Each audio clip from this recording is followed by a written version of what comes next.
Today po is Monday, November 23. Good morning, good morning. So today po ay naka 15 days na po tayo na gumagamit po nito pong STC30. Ano po? STC30 for 15 days na po, 15 days na. Sige po, mag-try na po tayo. Tingnan na po natin yung nangyaring development po, kung na-control na ho ba yung ating blood sugar and nag-normal na ho ba ang ating BP sa loob ng 15 days. Okay, docs. Sige. Tingnan po natin. So, konting recap. Nag-start po tayo ng ating day 1. Ang ating pong BP ay 169/103. Ang ating pong sugar level naman ay pumalo po ng 311 po. Okay, after 15 days, tingnan po natin ang resulta. Alright, let's do the testing.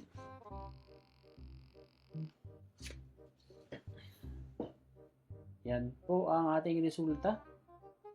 147/97. So, malaki pa. I-test naman po natin ang ating pong sugar level. Oh, man. Okay. So, yan na guys, no? Yan na po yung ating sugar level. Ay, teka, hindi ko na hindi ko na ampat.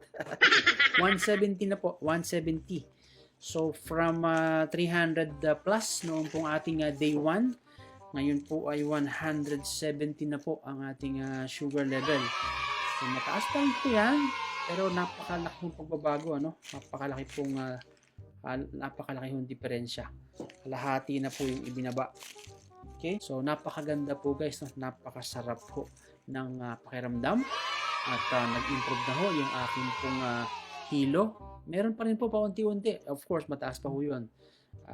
So, at least gumaganda po habang tumatagal po tayong gumagamit po ng produkto pong ito. Okay, docs?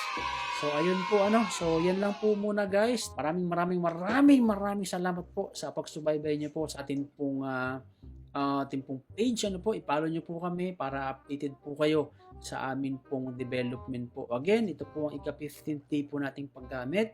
Wala pong iba, wala pong maintenance, wala pong ibang food supplement po tayong ginagamit, kundi ito lang pong STC30. Ayan.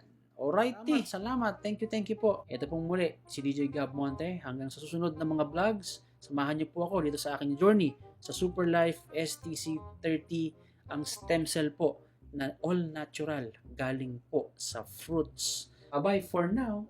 Bye! Yeah, yeah, yeah, yeah, yeah, yeah, yeah, yeah, yeah.